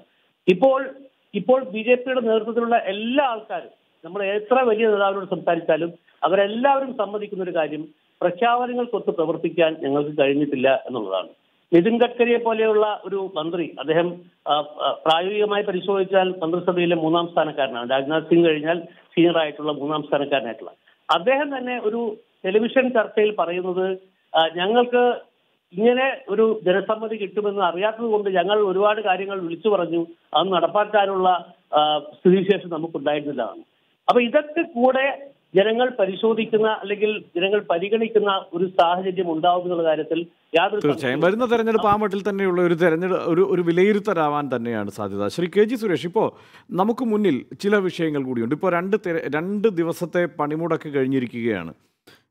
മിനിമം കൂലി 600 രൂപയാക്കണം എന്നതാണ് അതിലൊരു ആവശ്യം. തൊഴിലാളികളുടെ മിനിമം കൂലി 600 രൂപയാക്കണമെന്ന് PFും ESIയും ഉറപ്പുവരുത്തുക, കരാർ തൊഴിലുകൾ അവസാനിപ്പിക്കുക, തുല്യ ജോലിക്ക് തുല്യവേതനം കൊടുക്കുക, അങ്ങനെ അങ്ങേയറ്റം അങ്ങേയറ്റം വേറൊരു മട്ടിൽ പറഞ്ഞാൽ നിസ്സാരമായ എന്ന് ഒരു തലത്തിൽ നിൽക്കുന്ന ആളുകൾക്ക് തോന്നാവുന്ന തരത്തിലുള്ള ആവശ്യങ്ങളാണ് ഈ തൊഴിലാളികൾ ഉന്നയിച്ചിരിക്കുന്നത്. സർക്കാരിനെ സംബന്ധിച്ചിടത്തോളം ഇപ്പോൾ ഇച്ഛാശക്തിയോടെ ഈ സാമ്പത്തിക സംവരണം നടപ്പാക്കാൻ നിങ്ങൾ തീരുമാനിക്കുന്നു, അതല്ലെങ്കിൽ കർഷകർക്ക് ഈ പണം കണ്ടെത്തിക്കൊണ്ട് അത് വിതരണം ചെയ്യുന്നതിന് വേണ്ടിയിട്ടുള്ള ആലോചനകൾ നടത്തുന്നു, കർഷകർക്ക് പെൻഷൻ ഏൽപ്പിക്കാനുള്ള ആലോചനകൾ നടത്തുന്നു. ആ മട്ടിൽ ഏറ്റവും ആദ്യം പരിഗണിക്കേണ്ട ചില വിഷയങ്ങളാണ് ഇവിടെ ഈ പറഞ്ഞ തൊഴിലാളികൾ ഉന്നയിച്ചിരിക്കുന്നത്. പക്ഷേ കേന്ദ്ര സർക്കാരിന് ആ വിഷയത്തിലൊന്നും കാര്യക്ഷമമായ ഇടപെടൽ നടത്താനോ അല്ലെങ്കിൽ അതിനെ കണ്ടു എന്ന് നടിക്കാനോ പോലും കഴിയാത്തത് എന്തുകൊണ്ടാണ്? നമുക്ക് ബഡ്ജറ്റ് വെയിറ്റ് ചെയ്യണം എന്നാണ് എനിക്ക് തോന്നുന്നത്. കാരണം ഇപ്പോൾ ഉള്ള സർക്കാരിന്റെ തന്നെ ഭാഗമായ ഭാരതീയ മസ്ദൂർ സംഘ്, ഇതുപോലുള്ള സ്വദേശി ജാഗരൺ മഞ്ച് എന്നുള്ള സംഘടനകൾ പോലും ഇതിൽ വളരെ ശക്തമായിട്ട് പല ഡിമാൻഡ്സും വെച്ചിട്ടുണ്ട്. അതിനെ അവര് തീർച്ചയായിട്ടും നോക്കും. ഇന്നാലേ അവർക്ക് ആ ഒരു പോപ്പുലർ സപ്പോർട്ട് കിട്ടൂ എന്നൊരു റിയലൈസേഷൻ ഉണ്ടെന്നാണ് എനിക്ക് തോന്നുന്നത്. കാരണം ഈ ഇലക്ഷന് മുമ്പ് തീർച്ചയായിട്ടും ഒരു പോപ്പുലിസ്റ്റ് ബഡ്ജറ്റ് വരുമ്പോൾ വെറും കർഷകരെ മാത്രമല്ലായിരിക്കും നോക്കുന്നത്, തൊഴിലാളികളുടെ ഇൻട്രസ്റ്റും തീർച്ചയായിട്ടും നോക്കും എന്നുള്ള എനിക്കൊരു തോന്നലുണ്ട്. അതൊരു എസ്റ്റിമേഷൻ ആണ്. ഒരു ജേർണലിസ്റ്റ് ഒരു 30 വർഷത്തെ ഒരു അനുഭവത്തിൽ ഗവൺമെന്റ് പ്രീ ബഡ്ജറ്റിൽ എക്സ്പെക്ട് ചെയ്യും. പിന്നെ അത് ഈ എക്സ്പെക്ടേഷന് അനുസരിച്ചാണോ? അതുപോലെ സെൻട്രൽ ഗവൺമെന്റ് എംപ്ലോയീസ് സാധാരണ ഒരു മിഡിൽ ക്ലാസിന്റെ ഒരു പാർട്ടി ആയതിനാൽ BJPയുടെ മെയിൻ ഫോക്കസ് മിഡിൽ ക്ലാസും അതും സെൻട്രൽ ഗവൺമെന്റ് എംപ്ലോയീസ്, അവരുടെ ബോണസ്, അവരുടെ പേ കമ്മീഷൻ, 7th പേ കമ്മീഷൻ, അങ്ങനെയുള്ള കാര്യങ്ങളിലാണ് കൂടുതൽ. UGC അതായത് ടീച്ചേഴ്സിന്റെ പേ കമ്മീഷൻ അതിലാണ്. അത് തൊഴിലാളികൾക്കും കൊടുക്കണം, എന്നാലേ ആ പ്രതീക്ഷിച്ച രീതിയിലുള്ള ഒരു സപ്പോർട്ട് കിട്ടൂ എന്നുള്ള കാൽക്കുലേഷൻ അവർക്ക് തീർച്ചയായിട്ടും കാണുമെന്നാണ് എനിക്ക് തോന്നുന്നത്. വ്യക്തമാണ്. ശ്രീ PM മനോജിലേക്ക് കൂടി. ശ്രീ PM മനോജ്, ക്ഷമിക്കണം, ചില സാങ്കേതിക പ്രശ്നങ്ങൾ കൊണ്ടാണ് താങ്കളിലേക്ക് വളരെ പെട്ടെന്ന് വരാൻ കഴിയാതിരുന്നത്. ശ്രീ PM മനോജ്, ഇപ്പോൾ പ്രതിപക്ഷമാവട്ടെ, പ്രതിപക്ഷത്തിന് നേതൃത്വം നൽകുന്ന കോൺഗ്രസ് ആവട്ടെ, വളരെ കൃത്യമായി അടുക്കും ചിട്ടയോടെ കഴിഞ്ഞ തെരഞ്ഞെടുപ്പ് മുതൽ ഇങ്ങോട്ട് നോക്കിയാൽ ചില വിഷയങ്ങൾ കേന്ദ്ര സർക്കാരിനെതിരെ അവതരിപ്പിക്കുന്നുണ്ട്. ഒരു പരിധിവരെ അത് ആളുകളിലേക്ക് എത്തിക്കാൻ കഴിയുന്നുണ്ട്. ഛത്തീസ്ഗഡിലെയും രാജസ്ഥാനിലെയും മധ്യപ്രദേശിലെയും ഒക്കെ സ്ഥിതി പരിശോധിച്ചാൽ അതിനെ ഫലപ്രാപ്തിയിൽ എത്തിക്കാൻ തന്നെ അവർക്ക് കഴിഞ്ഞിട്ടുണ്ട്. പക്ഷേ ആ സ്ഥിതി ഇപ്പോൾ മാറുന്നു. ഇപ്പോൾ സാമ്പത്തിക സംവരണത്തിൻ്റെ കാര്യം എടുക്കുമ്പോൾ മറ്റൊരു തരത്തിൽ നിങ്ങൾക്ക് എല്ലാവർക്കും അതിനെ സ്വാഗതം ചെയ്തുകൊണ്ട് അതിനൊപ്പം നിൽക്കേണ്ടി വരുന്ന ഒരു സ്ഥിതി ഉണ്ടാകുന്നു. ഇനിയിപ്പോൾ RBIയുടെ കരുതൽ ധനം കയ്യിൽ കിട്ടിയാൽ അതിനെയും ഇവർ വിനിയോഗിക്കാൻ പോകുന്നത് നിങ്ങൾക്കെല്ലാം സ്വാഗതം ചെയ്യാൻ കഴിയുന്ന ഒരു, അല്ലെങ്കിൽ ആ മട്ടിൽ സ്വാഗതം ചെയ്യാതെ നിവൃത്തിയില്ലാത്ത ഒരു തലത്തിലായിരിക്കും. അങ്ങനെയാണെങ്കിൽ വരുന്ന തെരഞ്ഞെടുപ്പിൽ ഈ മട്ടിലുള്ള ഇടപെടൽ കൊണ്ട് പിടിച്ചു നിൽക്കാൻ BJPക്ക് കഴിയുമോ? അത്തരമൊരു ധാരണ വരുന്നത് നമ്മുടെ ജനങ്ങളെ കുറിച്ച് നമ്മൾ അണ്ടർ എസ്റ്റിമേറ്റ് ചെയ്തുകൊണ്ടാണ്. നമ്മൾ AK ആന്റണി കേരളത്തിന്റെ മുഖ്യമന്ത്രിയായി ആ ടേം അവസാനിക്കാൻ പോകുമ്പോൾ 5 കൊല്ലം ഭരിച്ചിട്ട് ഒരു നേട്ടവും പറയാനില്ല. അവസാനം ആന്റണി പ്രഖ്യാപിച്ചു കേരളത്തിൽ ചാരായം നിരോധിക്കുന്നു. അങ്ങനെ ചാരായം നിരോധിച്ചുകൊണ്ട് കേരളത്തിലെ സ്ത്രീകളുടെ വോട്ട് മുഴുവൻ കിട്ടുമെന്നായിരുന്നു UDFന്റെ ധാരണ. തെരഞ്ഞെടുപ്പ് നടന്നു, UDF 8 നിലയിൽ പൊട്ടി. ഏതാണ്ട് അതുപോലത്തെ ഒരു തന്ത്രമാണ് ഇപ്പോൾ BJP ആവിഷ്കരിക്കുന്നത്. യഥാർത്ഥത്തിൽ സെമി ഫൈനൽ എന്ന് പറഞ്ഞാൽ കഴിഞ്ഞ 5 നിയമസഭാ തെരഞ്ഞെടുപ്പ്, 5 നിയമസഭകളിലേക്കുള്ള തെരഞ്ഞെടുപ്പ് 3 പോയി BJPയുടെ. വളരെ ദയനീയമായ പ്രകടനം. അമിത്ഷാ എന്തോ മാജിക് കാണിക്കുമെന്ന് പറഞ്ഞ് ഒരു മാജിക്കും കാണിക്കാൻ കഴിഞ്ഞില്ല. അതിനു മുമ്പോ ഈ കഴിഞ്ഞ 2014 ലോക്സഭാ തെരഞ്ഞെടുപ്പിന് തൊട്ട് മുമ്പ് അന്നത്തെ 2ാം UPA ഗവൺമെന്റ് ഏതൊക്കെ തരത്തിലാണോ ജനങ്ങളിൽ നിന്ന് രോഷം അനുഭവിച്ചത്, ജനരോഷത്തിന് ഇരയായത്, ഏതാണ്ട് അതുപോലെയോ അതിനേക്കാൾ കൂടുതലോ ജനരോഷമാണ് ഇന്ന് BJP ഗവൺമെന്റിനെതിരായിട്ട് വരുന്നത്. എന്തുകൊണ്ടാണ് വരുന്നത്? ജയിച്ചു കഴിഞ്ഞാൽ ഉടനെ 15 ലക്ഷം പൗരന്മാരുടെ ഓരോ പൗരന്മാരുടെയും അക്കൗണ്ടിലേക്ക്, പിന്നെ 2 കോടി തൊഴിൽ ഒരു വർഷം, പിന്നെ GDPയിലെ അസാധാരണമായ വളർച്ച, തിളങ്ങുന്ന ഇന്ത്യയിലേക്കുള്ള കുതിപ്പ്, ഇങ്ങനെ വാഗ്ദാനങ്ങളുടെ പെരുമഴ. ആ പെരുമഴ പെയ്യിച്ചിട്ടാണ്, ജനങ്ങളെ വഞ്ചിച്ചിട്ടാണ് അധികാരത്തിൽ വന്നത്. അധികാരത്തിൽ വന്നപ്പം ഗഡ്കരി പറഞ്ഞ കാര്യം ഇപ്പൊ പറഞ്ഞല്ലോ. അതായത് ഞങ്ങൾ അധികാരത്തിൽ വരുന്നത് പ്രതീക്ഷിച്ചില്ല, അതുകൊണ്ടാണ് ഇതൊക്കെ പറഞ്ഞത്. അപ്പോൾ ജനങ്ങള് ഇതൊക്കെ മനസ്സിലാക്കുന്നവരാണ്. അതുകൊണ്ടാണ് ഇതുപോലുള്ള ഗിമ്മിക്കുകളൊക്കെ അമിത്ഷായുടെ നേതൃത്വത്തിൽ നടത്തിയ ഗിമ്മിക്കുകൾ നമുക്കറിയാലോ. ഈ ഗിമ്മിക്കുകളൊക്കെ നടത്തിയിട്ടാണ് കഴിഞ്ഞ സെമി ഫൈനൽ തെരഞ്ഞെടുപ്പിലേക്ക് പോയത്. തോറ്റ് തുന്നമ്പാടി. അപ്പോ ഇപ്പോ ഷാനിമോൾ ഉസ്മാന്റെ പാർട്ടി വിചാരിക്കുന്നത് ഇതൊക്കെ തങ്ങളുടെ നേട്ടം കൊണ്ടാണെന്ന്. ഇത് തന്നെയാണ് 2014 BJP പറഞ്ഞത്. അഴിമതിയുണ്ട്, അന്നും ഉണ്ടായിരുന്നു, ഇന്നും ഉണ്ട്. എന്തൊക്കെ അഴിമതി? റാഫേലിന്റെ ഇടപാടിൽ ഇവർ തമ്മിൽ നടക്കുന്ന തർക്കം നമ്മൾ കാണുന്നതല്ലേ. അത് മാത്രമാണോ അഴിമതി? അപ്പോ അഴിമതികളുടെ കൂമ്പാരത്തിന് മേലെ നിൽക്കുകയായിരുന്നു UPA ഗവൺമെന്റ് 2014. ഏതാണ്ട് അതുപോലെയോ അതിനേക്കാൾ കൂടുതലോ ഡിമോണിറ്റൈസേഷൻ. ഇപ്പൊ പറഞ്ഞല്ലോ ഹർഷൻ, ഈ കരുതൽ ധനം, റിസർവ് ബാങ്കിന്റെ കരുതൽ ധനം എടുത്ത് ചെലവാക്കും, അങ്ങനെ ജനങ്ങൾക്ക് കൊടുക്കും. ഒറ്റ അടിക്ക് സൗജന്യം കൊടുത്താൽ അപ്പോൾ ജനങ്ങൾ ഈ കാശ് കിട്ടുന്നതനുസരിച്ച് വോട്ട് ചെയ്യും എന്ന ധാരണയാണല്ലോ നമുക്കുള്ളത്. അങ്ങനെയാണ് ധാരണയെങ്കിൽ 2014 UDF ജയിക്കണ്ടേ, അല്ലെങ്കിൽ UPA ജയിക്കണ്ടേ? അങ്ങനെയാണെങ്കിൽ AK വീണ്ടും മുഖ്യമന്ത്രി ആവണ്ടേ? അതൊന്നും നടക്കില്ല. ഇപ്പൊ ശ്രമിക്കുന്നത് ശരിയാണ്. ഊർജിത് പട്ടേലിനെ കൊണ്ട് രഘുറാം രാജനെ പുറത്ത് ചാടിച്ച് ഊർജിത് പട്ടേലിനെ RBIയുടെ ഗവർണറായി നിശ്ചയിച്ചത് തന്നെ നരേന്ദ്രമോദിയുടെ നയം നടപ്പാക്കാനാണ്. ആ ഊർജിത് പട്ടേൽ വിയോജിച്ചു, അദ്ദേഹം ഇറങ്ങിപ്പോയി, പകരം പുതിയ ആളെ കൊണ്ടുവന്നിരിക്കുന്നു. അദ്ദേഹം പറയുന്നത് ഇത് വെറുതെ കൂട്ടിവെക്കാനുള്ളതല്ലോ. യഥാർത്ഥത്തിൽ ഒരു രാജ്യത്തിന്റെ പ്രധാന ബാങ്കിന്റെ, രാജ്യത്തിന്റെ കേന്ദ്ര ബാങ്കിന്റെ കരുതൽ ധനം ആ രാജ്യത്തിന്റെ തന്നെ സാമ്പത്തിക ശക്തിയാണ്, നിലനിൽപ്പിനുള്ള ആധാരമാണ് എന്ന് പോലും മനസ്സിലാക്കാതെ വിത്തെടുത്ത് കുത്തിയും. കഴിഞ്ഞ ഒരു വർഷം മുമ്പ് രാം മാധവ് RSSന്റെ പ്രധാന നേതാവാണ്, അദ്ദേഹം വലിയ ലേഖനമുണ്ട്. അദ്ദേഹം ഈ വലിയ തോതിൽ ഹൗസിംഗ് പ്രോജക്ട് എപ്പോഴാണ് 4 കൊല്ലം ഭരിച്ചു കഴിഞ്ഞപ്പോ ഹൗസിംഗ് പ്രോജക്ട് നടപ്പാക്കാമെന്ന് പറഞ്ഞത്. യഥാർത്ഥത്തിൽ ഇവരെന്താ ചെയ്യേണ്ടത്? കഴിഞ്ഞ 4 കൊല്ലം എന്താണ് ഇന്ത്യയിലെ ജനങ്ങൾക്ക് നരേന്ദ്രമോദി നൽകിയത്? അത് ഡിമോണിറ്റൈസേഷൻ ദുരന്തമാണോ, അല്ലെങ്കിൽ മറ്റേതെങ്കിലും തരത്തിൽ? എന്തൊക്കെയാണ് ഇപ്പൊ പെട്രോൾ വില, ഡീസൽ വിലയൊക്കെ ഇവിടെ പരാമർശിക്കപ്പെട്ടല്ലോ. ഈ ദുരന്തങ്ങളുടെ വിലക്കയറ്റത്തിന്റെ ഒക്കെ നടുവിലേക്ക് ജനങ്ങളെ എത്തിച്ചതാണോ ഈ 4.5 കൊല്ലത്തെ നേട്ടം? അതല്ല, 4.5 കൊല്ലം കഴിഞ്ഞ് അവസാനം ഇറങ്ങിപ്പോകാൻ നേരത്ത് കുറെ അവിടുന്ന് ഇവിടുന്നും പണം സംഭരിച്ച് രാജ്യത്തിന്റെ കരുതൽ ധനമടക്കം എടുത്ത് ദുർവിനിയോഗം ചെയ്ത് അത് ജനങ്ങൾക്ക് സൗജന്യമാണെന്ന് പറഞ്ഞ് കൈക്കൂലി കൊടുത്ത് വോട്ട് നേടാനുള്ളതാണോ രാജ്യത്തിന്റെ ജനാധിപത്യത്തിന്റെ ആണിക്കല്ല് എന്ന കാതലായ വിഷയമാണ് നമ്മൾ ചർച്ച ചെയ്യേണ്ടത്. അങ്ങനെ ഒരു ചർച്ച നടത്തുമ്പോൾ എനിക്ക് ഉറപ്പുണ്ട്, ഈ പറഞ്ഞ ഇപ്പോൾ ഷാനിമോൾ ഉസ്മാൻ വളരെ ആവേശത്തോടെ പറഞ്ഞല്ലോ, ഇവരും ഇതേ അവസ്ഥയിലായിരുന്നു 5 കൊല്ലം 4 കൊല്ലം മുമ്പ്. അപ്പൊ ഇവർ രണ്ടുപേരും ഇതിന് ബദലായിട്ടൊരു സമീപനമാണ് ഉയരേണ്ടത്. അതെങ്ങനെ പ്രാക്ടിക്കലായിട്ട് വരും എന്നുള്ളത് വേറെ ചർച്ച ചെയ്യണം. പക്ഷെ സാമ്പത്തിക നയത്തിന്റെ കാര്യം പറയുമ്പോൾ, അല്ലെങ്കിൽ ജനങ്ങളെ ബാധിക്കുന്ന, സാധാരണ ജനങ്ങളുടെ ജീവിതത്തെ ബാധിക്കുന്ന പ്രശ്നത്തിന്റെ കാര്യം പറയുമ്പോൾ ഇവർ രണ്ടുപേരും ഒരേ രീതിയിലാണ് സംസാരിക്കുന്നത്. അല്ല, പക്ഷേ ഈ തെരഞ്ഞെടുപ്പ് നോക്കൂ. ഈ തെരഞ്ഞെടുപ്പിന് ശേഷം മധ്യപ്രദേശിലും ഛത്തീസ്ഗഡിലും രാജസ്ഥാനിലും കാർഷിക കടങ്ങൾ എഴുതിത്തള്ളുക എന്നത് തന്നെയാണ് ഒന്നാമത്തെ അജണ്ടയായി കോൺഗ്രസ് സ്വീകരിച്ചിരിക്കുന്നത്. ആദ്യം ഒപ്പുവെച്ചത് അതിലാണ്. അതിനുവേണ്ടിയുള്ള നടപടികളിലേക്കാണ് കടക്കുന്നത്. അപ്പോൾ വാഗ്ദാനം പാലിക്കുകയാണ് അവിടെ എന്ന് തെളിയിക്കാനാണ് ശ്രമിക്കുന്നത്. ഇതിലൂടെ രാഹുൽ ഗാന്ധി ഒരു കാര്യം കൂടി ലക്ഷ്യമിടുന്നുണ്ട്. BJP അവർക്ക് വാഗ്ദാനങ്ങൾ പാലിക്കാൻ കഴിഞ്ഞിട്ടില്ല എന്നത് ആവർത്തിച്ച് ഓരോ പ്രസംഗത്തിലും ചൂണ്ടിക്കാട്ടാനും രാഹുൽ ഗാന്ധി ശ്രമിക്കുന്നുണ്ട്. ജയ് കിസാൻ എന്ന മുദ്രാവാക്യം ഉയർത്തി വലിയ തോതിൽ ജനങ്ങളെ ആകർഷിച്ച ഒരു പാർട്ടിയാണ് കോൺഗ്രസ്. അവരുടെ ഭരണം അവസാനിച്ചത് എങ്ങനെയാണ് രാജ്യത്തെ കർഷകരുടെ അവസ്ഥ എന്ന് തെളിയിച്ചുകൊണ്ടാണല്ലോ. ഇപ്പൊ രാജ്യത്താകെ കർഷക സമരം നടക്കുകയാണ്. രാജ്യത്താകെ നമ്മൾ ബോംബെയിലെ കർഷക മുന്നേറ്റം കണ്ടു, രാജസ്ഥാനിലെ മുന്നേറ്റം കണ്ടു. എവിടെയാണ് കോൺഗ്രസ്?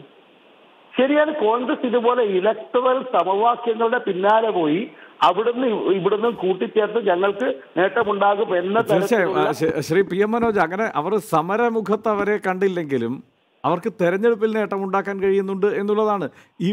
ഈ വിഷയങ്ങൾ ആ മട്ടിൽ ഒരു സമരം, അതായത് ഇപ്പം നമുക്കൊരു ഉദാഹരണം തന്നെ എടുത്ത് പരിശോധിച്ചാൽ, ഈ കർഷക മാർച്ച് ഉണ്ടാകുമ്പോൾ ഡൽഹിയിലേക്ക് വരുന്ന കർഷക മാർച്ചിന് മുന്നിൽ നിന്ന് പ്രസംഗിക്കാൻ രാഹുൽ ഗാന്ധി ഉണ്ട്. അതൊരു ചെറിയ ഇടപെടലല്ലോ, ഒരു രാഷ്ട്രീയ ഇടപെടൽ എന്നുള്ള നിലയ്ക്ക്. ഈ ആളുകളെ സംഘടിപ്പിച്ചിട്ടുണ്ടാവില്ല, അങ്ങനെ ഒരു മാർച്ച് സംഘടിപ്പിച്ചിട്ടുണ്ടാവില്ല. പക്ഷേ ഞങ്ങൾ നിങ്ങൾക്കൊപ്പമാണ് എന്നവിടെ പ്രഖ്യാപിക്കാൻ രാഹുൽ ഗാന്ധി ഉള്ളപ്പോൾ അതിനെ വിശ്വസിക്കുന്നു ജനങ്ങൾ എന്നതാണ് ഈ 3 സംസ്ഥാനങ്ങളിലെ തെരഞ്ഞെടുപ്പ് ഫലം തെളിയിച്ചത്. ആ മട്ടിൽ തന്നെ കാര്യങ്ങൾ മുന്നോട്ട് നീങ്ങുന്നുണ്ടല്ലോ. അങ്ങനെയല്ല, അതിനെ വിശ്വസിക്കുന്നു ജനങ്ങൾ എന്നല്ല, നിലനിൽക്കുന്ന സംവിധാനത്തെ, നിലനിൽക്കുന്ന BJP ഭരണത്തെ, BJPയുടെ വാഗ്ദാന ലംഘനങ്ങളെ അവിശ്വസിക്കുന്നു, അല്ലെങ്കിൽ അതിനെ തള്ളിക്കളയുന്നു ജനങ്ങൾ. ആ സമയത്ത് അവിടെ പ്രത്യക്ഷത്തിൽ കാണാനുള്ളത് ആരോ അവർക്ക് വോട്ട് ചെയ്യും, അല്ലെങ്കിൽ അവർ വരും. ഇപ്പൊ ഇതിപ്പോ കേരളത്തിന്റെ പശ്ചാത്തലത്തിൽ കൂടിയാണല്ലോ നമ്മൾ ചർച്ച ചെയ്യുന്നത്. കേരളത്തില് ഈ BJPക്ക് കോൺഗ്രസ് 2 നയമുണ്ടോ?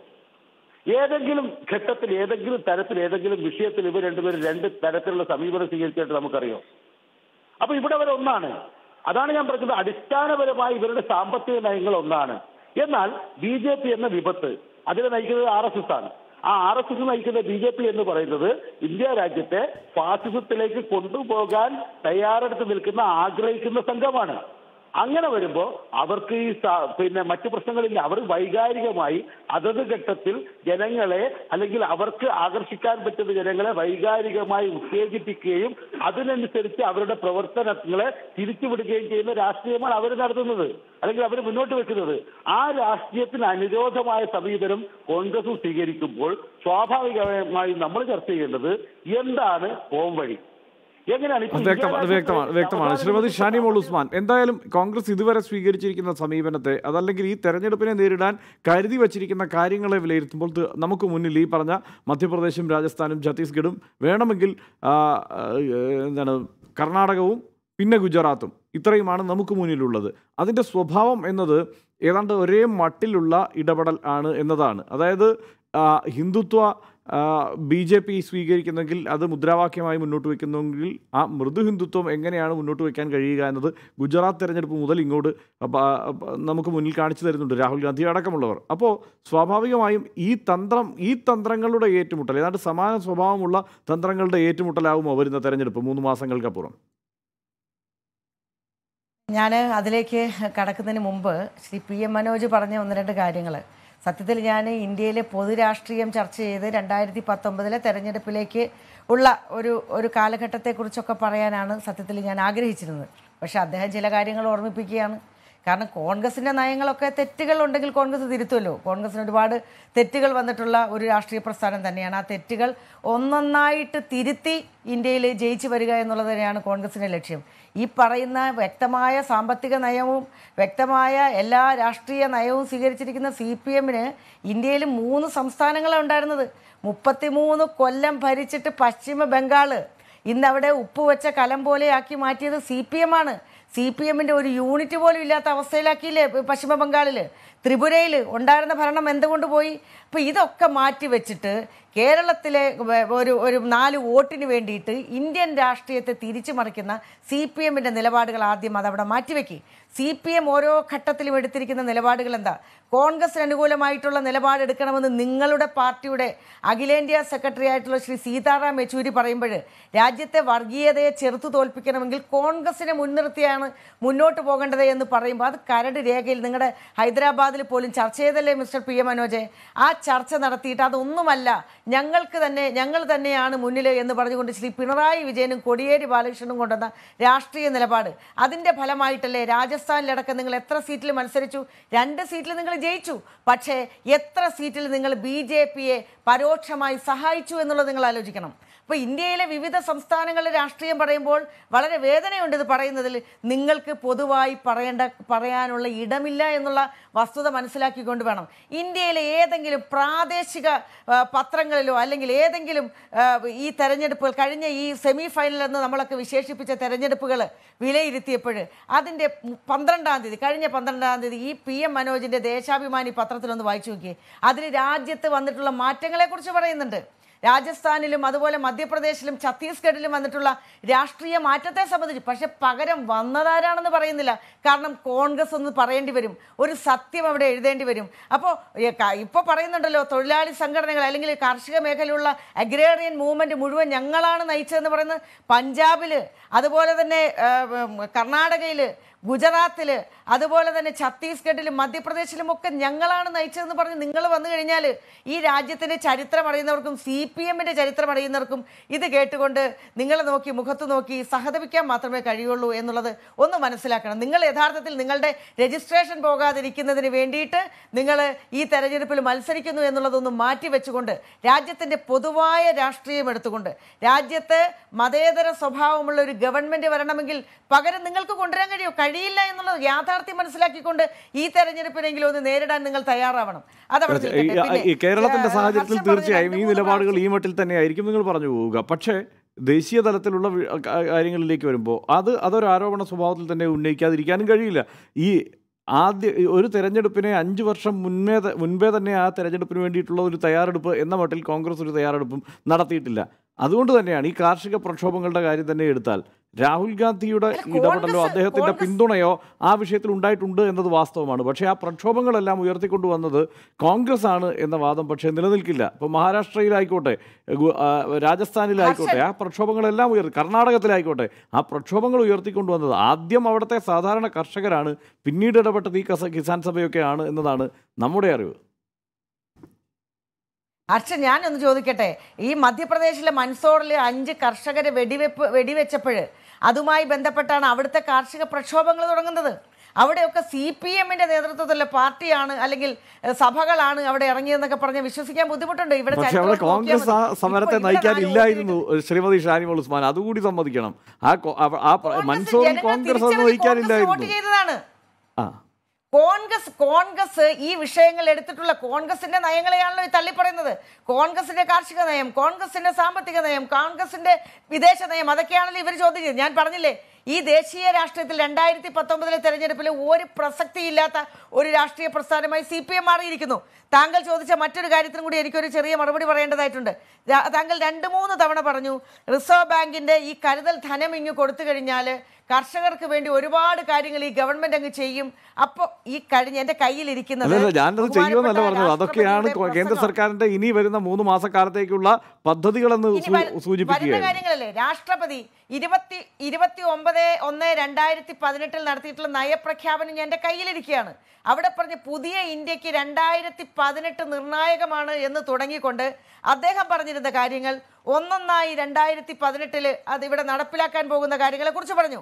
1/2/2018 ബഡ്ജറ്റ് 2018 അത് ശ്രീ അരുൺ ജെയ്റ്റ്ലി കൊണ്ടുവന്ന ബഡ്ജറ്റിൽ പറഞ്ഞിരുന്ന കാര്യങ്ങൾ, ഈ പറഞ്ഞ ഗംഗയും യമുനയും അതുപോലെ തന്നെ പ്രതിമയുടെ രാഷ്ട്രീയവും ഒക്കെ തീർച്ചയായും വാഗ്ദാനങ്ങൾ പാലിക്കുന്നുണ്ടോ, പാലിച്ചതാരാണ്, വാഗ്ദാനങ്ങൾ പാലിക്കാൻ നിങ്ങൾക്ക് കഴിഞ്ഞോ എന്നത് തന്നെ ഈ തെരഞ്ഞെടുപ്പിലെ ഒരു പ്രധാനപ്പെട്ട വിഷയമാവും, സംശയമില്ല. പക്ഷേ ഒരു തെരഞ്ഞെടുപ്പിൽ ജയിക്കാൻ വേണ്ട, ഇന്ത്യയെ പോലൊരു രാജ്യത്ത് ജയിക്കാൻ വേണ്ട മറ്റ് ഘടകങ്ങളെല്ലാം അത് ഭരണകക്ഷി പ്രയോഗിക്കുന്നുണ്ട് എന്നതാണ് ഞാൻ പറഞ്ഞത്. ഞാൻ തിരിച്ചു വരാം താങ്കളിലേക്ക്. ശ്രീ വെങ്കടേഷ് രാമകൃഷ്ണൻ, ഈ പറഞ്ഞ മധ്യപ്രദേശിലെയും ഛത്തീസ്ഗഡിലെയും രാജസ്ഥാനിലെയും സ്വഭാവമായിരിക്കുമോ അതിനെ ഒരു ഉദാഹരണമായി, നമ്മൾ സെമി ഫൈനലിൽ നിന്നൊക്കെ ആവർത്തിച്ച് പറഞ്ഞെങ്കിലും അതിനെ ഒരു ഉദാഹരണമായി അല്ലെങ്കിൽ അതിനെ ഒരു മാതൃകയായി വരുന്ന പാർലമെന്റ് തെരഞ്ഞെടുപ്പിന് മുൻപ് നമുക്ക് കാണാൻ കഴിയുമോ? അല്ല, ഇത് ഇന്ത്യ എന്ന് പറഞ്ഞാൽ ഇന്ത്യയിൽ നടക്കാൻ പോകുന്ന ഏറ്റവും ശ്രദ്ധേയമായ ബഹുസ്വരതയുടെ തെരഞ്ഞെടുപ്പായിരിക്കും ഇത് എന്നാണ് ഞാൻ വിശ്വസിക്കുന്നത്. കോൺഗ്രസിന് ശരിയാണ് ഈ കഴിഞ്ഞ 3 നിയമസഭാ തെരഞ്ഞെടുപ്പുകളിൽ ശ്രദ്ധേയമായ വിജയം കരസ്ഥമാക്കാൻ കഴിഞ്ഞു. പക്ഷേ ഇന്ത്യയിലെ ഒരുപാട് സംസ്ഥാനങ്ങളിൽ കോൺഗ്രസിന്റെ സാന്നിധ്യം നിർണായകമോ അത് BJP-യെ വെല്ലുവിളിക്കാൻ പര്യാപ്തമോ അല്ല എന്നുള്ളതാണ് വസ്തുത. ഉദാഹരണത്തിന് ഉത്തർപ്രദേശ്, ഇന്ത്യയിലെ ഏറ്റവും കൂടുതൽ ജനസംഖ്യയുള്ള സംസ്ഥാനമായ ഉത്തർപ്രദേശിനെ എടുത്ത് പരിശോധിക്കാം. അവിടെ സമാജ്വാദി പാർട്ടിയും ബഹുജൻ സമാജ് പാർട്ടിയും ഒന്നിച്ചു കഴിഞ്ഞാൽ അവർ തന്നെ BJP-യെ നേരിടാൻ കെൽപ്പുള്ള ഒരു പ്രസ്ഥാനമാണ് എന്നുള്ള കാര്യമാണ്. അതാണ് വസ്തുത. കോൺഗ്രസിന് അവരുടെ പരമ്പരാഗതമായ 2-3 സീറ്റുകളിൽ ചെറിയ വേരോട്ടമുണ്ട്. അത് ഒഴിച്ചു കഴിഞ്ഞാൽ മറ്റ് ഒരു വലിയ വേരോട്ടം ഉണ്ടാവുകയോ വലിയ തരത്തിൽ അവർക്ക് ഒരു സഖ്യത്തിന്റെ ഭാഗമായി കൂടുതൽ സീറ്റുകൾ ആവശ്യപ്പെടാൻ വേണ്ടിയിട്ടുള്ള ധാർമ്മികമോ രാഷ്ട്രീയമോ സംഘടനാപരമായിട്ടുള്ള അവകാശമുണ്ട് എന്ന് രാഷ്ട്രീയ നിരീക്ഷകരും പറയില്ല. സമാനമായ രീതിയിൽ തെലങ്കാനയുടെ കാര്യമെടുക്കാം. തെലങ്കാനയിൽ TRS എന്ന് പറയുന്ന പ്രാദേശിക കക്ഷി എങ്ങനെയാണ് ഒരേ സമയം BJP-യെയും കോൺഗ്രസിനെയും മൂലക്കിരുത്തിക്കൊണ്ട് അസംബ്ലി തെരഞ്ഞെടുപ്പിൽ വൻ വിജയം കരസ്ഥമാക്കിയത് എന്നും മനസ്സിലാക്കാം. തമിഴ്നാട്ടിന്റെ കാര്യമെടുക്കാം. തമിഴ്നാട്ടിൽ കോൺഗ്രസ് എവിടെയും നിർണായകമായ ഒരു ഘടകമല്ല. തീർച്ചയായും DMK-യുടെ കൂടെ ചേർന്ന് അവർക്ക് കുറച്ച് സീറ്റുകൾ കിട്ടാനുള്ള സാധ്യതയുണ്ട്. അപ്പൊ അങ്ങനെ ഇന്ത്യയുടെ ബഹുസ്വരത, ഇന്ത്യയുടെ രാഷ്ട്രീയമായ ബഹുസ്വരതയുടെ ഒരു പ്രതിഫലനമായിരിക്കും തിരഞ്ഞെടുപ്പ്. പ്രശ്നം എന്താണെന്ന് പറഞ്ഞാൽ കോൺഗ്രസ് കുറെ കാലം ഇന്ത്യ ഭരിച്ച കക്ഷിയാണ്. അവർക്ക് ചെറിയ ചെറിയ വിജയങ്ങൾ ഇപ്പോൾ വലിയ രീതിയിൽ 2014 തിരിച്ചടി നേരിട്ടു. പക്ഷെ ചെറിയ ചെറിയ വിജയങ്ങൾ കാണുമ്പോൾ അവർ പഴയ പ്രതാപത്തിലേക്ക് തിരിച്ചുപോയി എന്ന് കോൺഗ്രസ് നേതൃത്വത്തിന് പലപ്പോഴും തോന്നാറുണ്ട്. ഇത് പലപ്പോഴും ഒരു പ്രതിപക്ഷ വിശാല സഖ്യത്തിന് വിപരീതമായി അല്ലെങ്കിൽ വിരുദ്ധമായി അതിനെ തുരങ്കം വെക്കുന്ന ഒരു പ്രതിഭാസമായി കാണാറുണ്ട്. നിർഭാഗ്യവശാൽ ഈ കഴിഞ്ഞ 3 തെരഞ്ഞെടുപ്പുകളിൽ നിന്ന് കോൺഗ്രസ് പഠിച്ച പാഠം അതാണെങ്കിൽ അത് 2019 പ്രതിപക്ഷത്തിന്റെ ഐക്യത്തിനും പ്രതിപക്ഷ നിരയെ ഒന്നിച്ചു വളർത്തിക്കൊണ്ടു വരുന്നതിനും ഇന്ത്യയെ ഈ തരത്തിലുള്ള BJP-യുടെ ഫാസിസം എന്ന് വിശേഷിപ്പിക്കാവുന്ന തരത്തിലുള്ള അവരുടെ തീർച്ചയായും ഒരു പ്രതിപക്ഷ ഐക്യമില്ലാതെ ഈ തെരഞ്ഞെടുപ്പിൽ വിജയം അസാധ്യമാണ് പ്രതിപക്ഷത്തിന് അല്ലെങ്കിൽ കോൺഗ്രസിന് എന്നതാണ് ഈ ഘട്ടത്തിൽ വിലയിരുത്താൻ കഴിയുക. വളരെ നന്ദി ഈ ചർച്ചയിൽ പങ്കെടുത്തതിന് ശ്രീ വെങ്കടേഷ് രാമകൃഷ്ണൻ, ശ്രീ PM മനോജ്, ശ്രീ KG സുരേഷ്. മൂവർക്കും ഈ ചർച്ചയിൽ നേരിട്ട് പങ്കെടുക്കാൻ കഴിഞ്ഞില്ല, ചില സാങ്കേതിക തടസ്സങ്ങൾ കൊണ്ടായിരുന്നു. അതിന് മൂവരോടും ക്ഷമ ചോദിക്കുന്നു. ഒപ്പം അഡ്വക്കേറ്റ് ഷാനി മോൾ ഉസ്മാൻ ഈ ചർച്ചയിൽ പങ്കെടുത്തത് നന്ദി. എൻകൗണ്ടർ ഇവിടെ പൂർത്തിയാകും.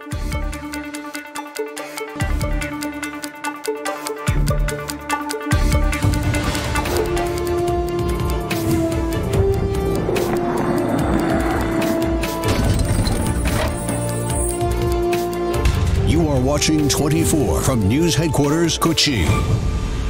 ഇന്നത്തെ